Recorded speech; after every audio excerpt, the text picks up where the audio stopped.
with a slow motion crew, and we up in our growlings when people change, but not us. And we just chillin', kicking it, kissed by the sun. Could be soaked to the skin in the mall soon. I know she got the good vibes when seasons change, but we're the same. Even if I lost all my money, the zero runs deep, honey.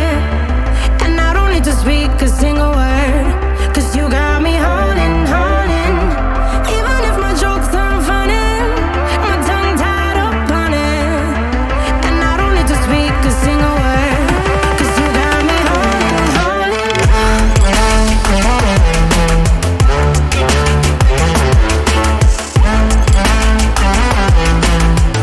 'Cause you got me holding, holding.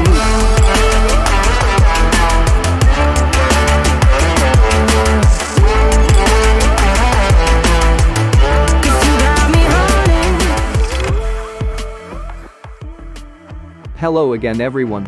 Playing long endurance mission is not fun. I did it just because for the sake of testing my loadout versus the very high level enemies. It's impossible for me doing it with squad. I need to take a break several times. So, I prefer soloing the missions. Probably, this is my last time doing long endurance mission. For the next videos, I will run about 2 to 3 hours max to test my loadouts because still many frame synergies I would like to test. This time I will share my setup, how to play Grineer Disruption mission easily with very high level enemies. So, without further ado, let's get into the build. For the frame I'm using Ash to take advantage of easy instant high damage finisher kill while being invisible to stay alive. The build is focused on high ability strength and duration to keep being invisible longer. The mandatory mod here is his augment fatal teleport to boost finisher damage and instant finisher animation. I prefer high efficiency rather than huge energy pool, but in this frame, we can't put fleeting expertise because of negative impact duration for his second ability. As usual, rolling guard is important for long endurance mission and augur secrets for more ability strength and shield regen upon ability cast. Because this playstyle is focused on melee finisher attack, Arcane Fury and Arcane Trickery is perfect for this setup. But why still using Arcane Trickery although Ash can go invisible by his second ability himself? Well, I prefer having cheap extra invisibility duration, and also, if this Arcane is activated, it cannot be undone by Nullifier Bubble or Demolisher Aura if we get closer to it. If you don't like it, feel free to replace the Arcane with anything else you like, such as Arcane Energize. At the time I'm playing this mission, I forgot to change the operator Arcane with Magus Lockdown and Healing Arcane like Magus Elevate and Repair. I suggest Magus Elevate rather than Magus Repair because this setup we're not using any health mod, and also, sometimes we have to deal with health drain conduit effect. As for Magus Lockdown, it is very useful to delay and stop Demolisher in place for short duration of time. For the focus school, I'm using Zenuric Energizing Dash to maintain energy pool and disable unnecessary ability tree to do Void Dash further and stay in Void mode longer. Also, Temporal Blast is very useful to slowing down Demolisher movement.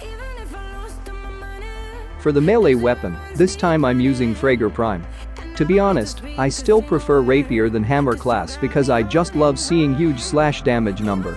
The animation speed is not much of difference. Also, if we using Ash, we're forced to do back finisher kill, but in terms of raw damage, Hammer's capable of generate much more damage than any other melee weapon. For this playthrough, I'm not using combo build because I find it very difficult to keep the combo up without using Nariman Focus School. I call it heavy finisher build since Fragor Prime have an 830 combo counter and high base critical chance and critical damage.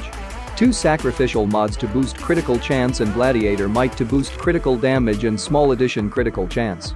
If you don't have primed Fury yet, just use Quickening for higher attack speed. But don't forget, don't use Berserker in any finisher attack build because it has no effect on animation speed. I'm using Hema as primary utility tool to stack viral and cold status to enemies. You can use any primary or secondary utility tools you like to proc viral status. But in this setup, I prefer using Hema as it can proc viral status to boost finisher damage even higher and also cold status to slow down the Demolisher to reaching Conduit. But unfortunately for this build, it needs Riven mod to reach above 100% status chance. Well, feel free to use another weapon as utility tools. I prepared this setup for Grineer Arbitration Disruption, so I'm using status and damage dealer secondary weapon to quickly disable arbitration drone like Akbasto Prime. I'm using it because I like this secondary weapon and I have good Riven for it. But in this playthrough, I'm not using it, I just using Hema as status dealer. In this video I'm using Helios Prime as my companion to get extra critical chance from Gladiator set mods. But I recommend use Adarza Smita instead to boost critical chance even higher for short duration of time. If you ask me why only Disruption Grineer? It's because there is some enemy in other faction which we cannot use finisher attack to kill them. So, unfortunately this loadout is limited to Grineer only. That's it for the build, thanks for watching, see you next time.